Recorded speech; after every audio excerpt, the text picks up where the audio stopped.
saudara-saudaraku dalam Kristus Yesus. Bertemu kembali dengan channel YouTube saya Dorbiana. Kiranya lewat penyampaian firman ini, saudara-saudaraku lebih berpengharapan, bertumbuh dan berhikmat. Mari kita subscribe, like, dan share agar mereka yang rindu akan tuntunan Tuhan lewat firman ini juga mendapat bagian. Mari kita undang Roh Kudus untuk satukan hati dan pikiran kita. Kita bersatu di dalam doa.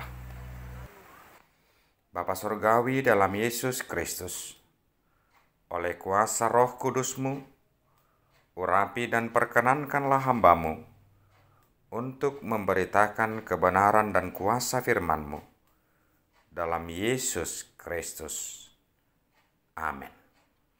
Jemaat yang dikasihi Kristus Yesus, firman Tuhan yang menjadi renungan bagi kita pada hari ini dikutip dari kitab Amos pasal 7 ayat 10 sampai dengan ayat 17.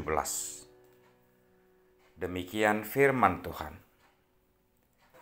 Lalu Amasya, imam di Betel, menyuruh orang menghadap Yerobeam, raja Israel, dengan pesan, Amos telah mengadakan persepakatan melawan tuanku di tengah-tengah kaum Israel.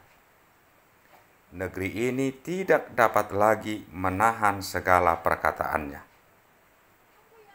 Sebab beginilah dikatakan Amos, Yerobeam akan mati terbunuh oleh pedang, dan Israel pasti pergi dari tanahnya sebagai orang buangan. Lalu berkatalah Amasya kepada Amos, "Lihat, pergilah, enyahlah ke tanah Yehuda. Carilah makananmu di sana dan bernubuatlah di sana.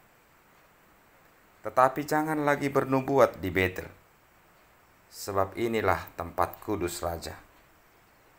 Inilah bait suci kerajaan." Jawab Amos kepada Amasya, "Aku ini bukan nabi, dan aku ini tidak termasuk golongan nabi, melainkan aku ini seorang peternak dan pemungut buah ara hutan. Tetapi Tuhan mengambil aku dari pekerjaan mengiring kambing domba. Dan Tuhan berfirman kepadaku, pergilah, bernubuatlah terhadap umatku Israel.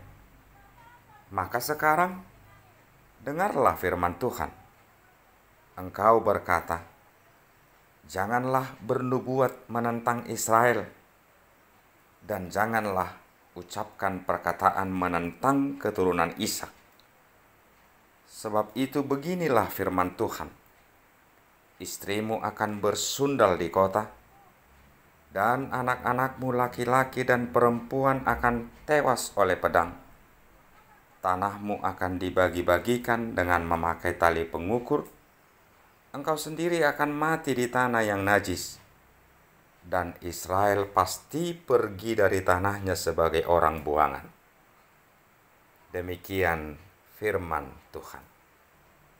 Jemaat yang dikasihi Kristus Yesus, saat Raja Uzia memimpin Yehuda atau Israel Selatan, sekitar tahun 783 sampai dengan 742 sebelum Masehi, juga saat Yerobeam memimpin di Israel Utara tahun 786 sampai dengan 746 sebelum Masehi, bangsa ini sangat makmur dan terkesan religius. Tetapi dalam praktek hidup keseharian mereka, bangsa ini sangat jauh dari apa yang diinginkan oleh Tuhan. Kejayaan yang ada tidak membawa kesejahteraan bagi semua orang. Mereka menyiksa dan memperlakukan orang lemah dan miskin dengan tidak adil.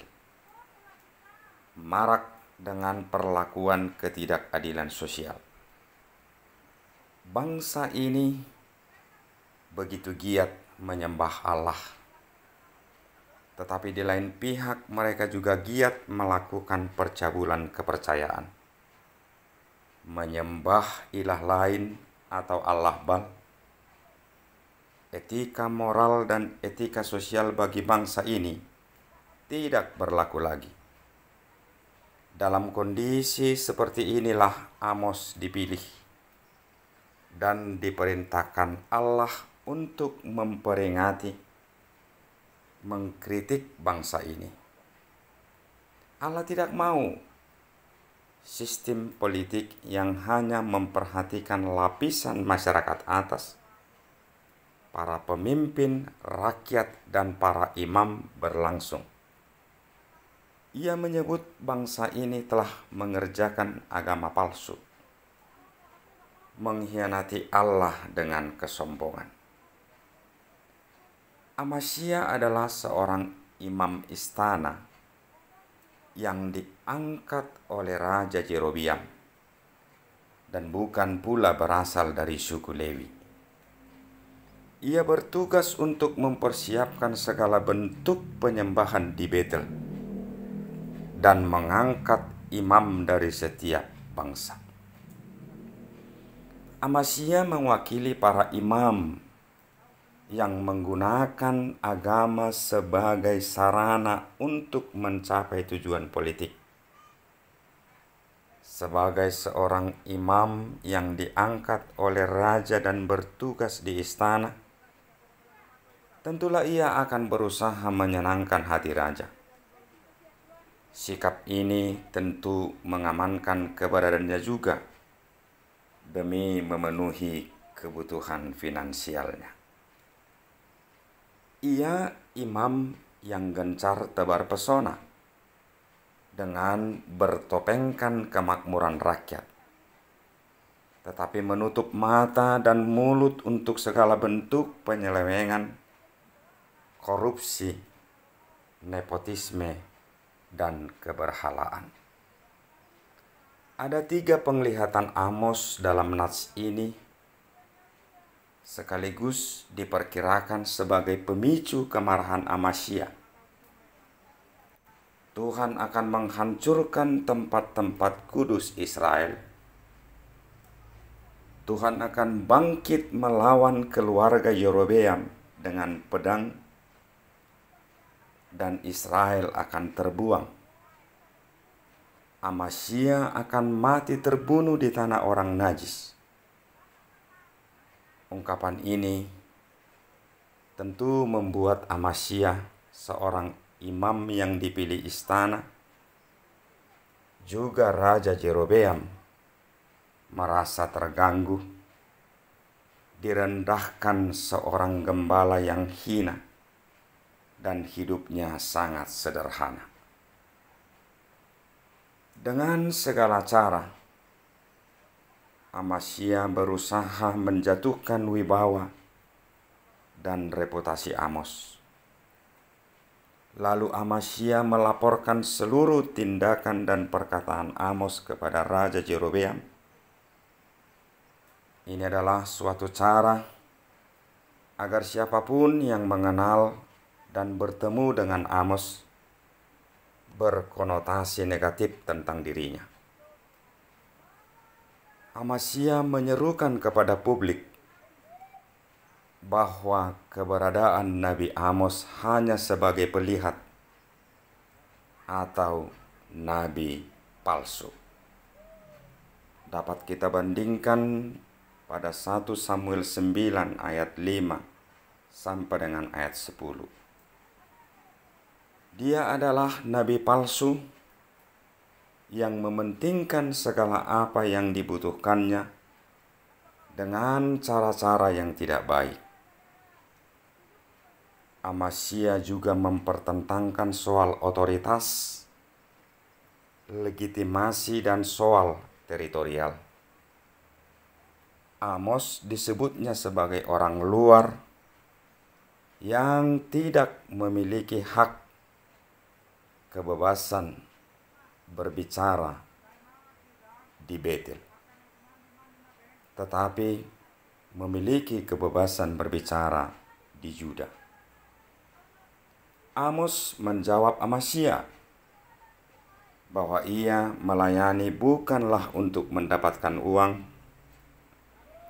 bukanlah untuk mendapatkan jabatan, dan bukan pula untuk mendapatkan popularitas, tetapi hanya oleh panggilan Allah untuk menjalankan tugas kenabian. Hal itu dapat kita lihat pada ayat 14 sampai dengan ayat 15. Ia hanya menaati perintah Allah untuk menyampaikan pesan profetis kepada umat Israel. Ayat 15. Ia bukan nabi profesional seperti nabi istana raja dan tidak mendapatkan dukungan dana dari kerajaan atau siapapun. Dalam hal ini Amasya tidak sadar dan tidak mengerti bahwa pemberitaan hukuman yang disampaikan oleh Nabi Amos itu adalah merupakan dampak dari dosa-dosa Israel terhadap Allah, di mana mereka telah menginjak-injak keadilan dan kebenaran Allah. Amasya sebagai imam tidak lagi mewakili umat di hadapan Allah, tetapi telah sekedar pemasok kebutuhan religiusitas yang palsu yang ditolak oleh Allah. Dalam hal ini, Amos tidak terkontaminasi dengan nabi-nabi palsu yang begitu luar biasa menyuarakan berita-berita kebohongan yang hanya enak didengar telinga. Dengan tegas, Amos tetap menyerukan keharusan pertobatan. Jika tidak, Allah akan menghukum dan membuang mereka. Dengan begitu berani ia mengkritisi semua bentuk pelanggaran, walaupun di pihak lain ia harus berlawanan atau bertentangan dengan penguasa dan pemerintah. Tuhan bukan sekedar menginginkan kita hidup benar, tetapi juga memiliki keberanian untuk menyuarakan segala bentuk pelanggaran dan penyelewengan. Keadilan dan kebenaran tidaklah bersifat relatif. Ia adalah sesuatu yang mutlak dari Allah, dan dalam kondisi serta situasi yang bagaimanapun kita harus melakukannya. Saudara-saudara yang terkasih di dalam Yesus Kristus, setiap orang percaya adalah hamba Allah. Sama seperti Amos yang berprofesi sebagai peternak dan pemungut buah arahuta, tetapi Tuhan mengambilnya dari pekerjaan dan profesinya untuk pergi dan menyampaikan firman Tuhan kepada bangsa Israel, umat kekasih Tuhan.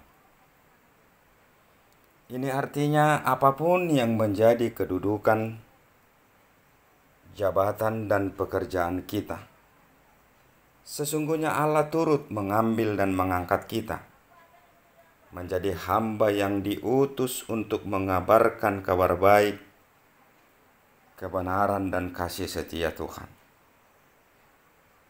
Seorang hamba Tuhan harus pergi dan ambil bagian dalam setiap penyampaian firman Tuhan. Dia diibaratkan seperti kitab yang terbuka yang memancarkan buah-buah roh kepada setiap orang. Pergi, baik atau tidak baik waktunya, dan siap menerima segala konsekuensi, ditolak oleh dunia dan lingkungannya.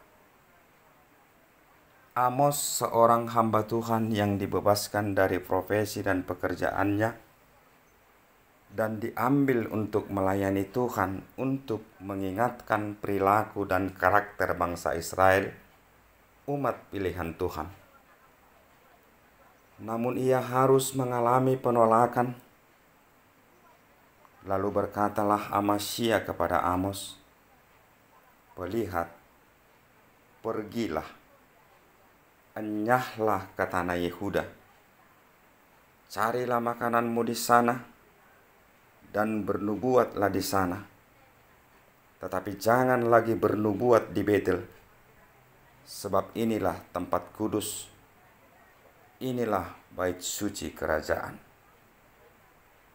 Dalam hal ini, Amos ditekan habis oleh Amasya dan pemerintah Betel. Ia difitnah, dihujat orang-orang Israel, dan dia tidak mendapat tempat di tengah-tengah bangsanya. Inilah konsekuensi yang harus diterima dari seorang hamba Tuhan. Dipanggil dan diutus bukan hanya siap untuk menghadapi tekanan, ancaman, dan fitnah, tetapi juga harus siap menderita bersama Kristus. Sebab kepada kamu dikaruniakan bukan saja untuk percaya kepada Kristus, melainkan juga untuk menderita untuk Dia. Filipi 1 ayat 29. Jemaat yang dikasihi Tuhan, Allah kita adalah Allah yang sangat benci keberhalaan. Baginya keberhalaan adalah pemberontakan nyata. Ia pribadi yang tidak berkenan diduakan, dan dia sangat membenci orang-orang yang mengemas keberadaannya sebagai hamba Tuhan, pelaku ritus kultus, tetapi masih memberi hati dan diri kepada hal-hal yang bersifat berhala. Cepat atau lambat, ia akan menghukum, bahkan membuangnya seperti bangsa ini. Allah adalah pribadi yang senantiasa setia menegur, mengkritisi perilaku hidup kita yang salah, baik melalui hamba-Nya, melalui firman-Nya, bahkan juga melalui segala yang terjadi dalam hidup kita.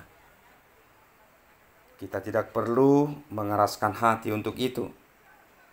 Janganlah seperti sikap dan tindakan Amasya dan Yerobeam dalam nats ini. Oleh ketegaran hati mereka atas teguran Tuhan, mereka sampai mengakhiri hidupnya melalui kematian yang bersifat tragis. Kesempatan berubah ke arah yang lebih baik adalah anugerah yang tak terhitung dari Allah. Marilah kita melatih diri dengar-dengaran untuk itu, membuka hati, dan walau menyakitkan, marilah segera berbalik diri, menghadap apa yang diinginkan oleh Tuhan. Cermin hidup Amos menolong kita untuk terus setia dan taat, menundukkan diri sebagai hamba Tuhan. Dan kunci hidup yang benar di hadapan Allah adalah kelembutan hati menerima teguran, peka dan siap berubah. Teguran tak boleh kita anggap penghinaan, tetapi itu suatu kesempatan dari Allah untuk kita bertobat. Bahkan biarpun penghukuman itu tetap datang pada akhirnya, kita perlu bercermin pada teguran, karena kita adalah manusia yang tidak sempurna. Saudara-saudaraku yang dikasihi oleh Kristus, jadilah hamba Tuhan yang lembut hati untuk mendengar dan mentaati firman. Jadilah hamba Tuhan yang keras hati untuk selalu konsisten dan setia melaksanakan perintah Tuhan. Bersaksi, berbuat baik, menyerukan pertobatan, menyerukan keadilan dan kebenaran. Tidaklah segampang membalikkan tangan. Mengapa? Sebab semua itu bukanlah berasal dari dunia ini, dan itu tidaklah diinginkan dunia ini. Penolakan secara nyata, reaksi yang menyakitkan, pastilah akan diperhadapkan kepada orang-orang yang berkenan pergi. Tidak perlu tawar hati dengan semua itu. Allah telah mengutus dan membekali kita di dalam roh dengan sempurna, agar kita kuat, berani, dan mampu serta bijaksana. Untuk itu, selagi hari masih siang, marilah kita gencar untuk melakukannya. Kesejajaran iman, kepercayaan, ibadah dengan perilaku hidup keseharian, dengan sikap kepedulian dan keberpihakan kepada kaum miskin, orang-orang yang termarginalkan, adil dan benar, tidak gencar mengorbankan orang lain demi mengamankan hidup, jabatan, dan kehormatan. Sebenarnya, itulah yang diinginkan oleh Allah, dan sungguh itulah yang terutama yang harus kita lakukan dalam hidup peribadatan kita. Selagi ada waktu, apapun yang menjadi profesi kita, marilah kita pergi, memberitakan kabar baik, menyuarakan keadilan Tuhan dan kebenarannya. Tetaplah senantiasa mengandalkan kekuatan Tuhan. Yabes berseru kepada Allah Israel, katanya, kiranya engkau memberkati aku berlimpah-limpah dan memperluas daerahku, dan kiranya tanganmu menyertai aku dan melindungi aku daripada malapetaka sehingga kesakitan tidak menimpa aku. Dan Allah mengabulkan permintaan itu. 1 Tawarik 4 ayat 10. Marilah senantiasa pergi, giat melakukan pekerjaan Tuhan, giat melakukan kebaikan, giat menegur dan menyuarakan keadilan dan kebenaran. Kiranya Tuhan senantiasa menguatkan dan memberkati kita. Amin. Kita berdoa. Bapa dalam surga, Engkau adalah keadilan dan kebenaran yang sempurna. Hidup dan ibadah kami biarlah berkeadilan nyata, bergulung-gulung seperti ombak di lautan. Ajar juga kami menyuarakannya jika dunia lalai untuk melakukannya, agar damai sejahtera-Mu nyata di tengah-tengah dunia. Dalam Yesus Kristus kami berdoa dan mengucap syukur. Amin.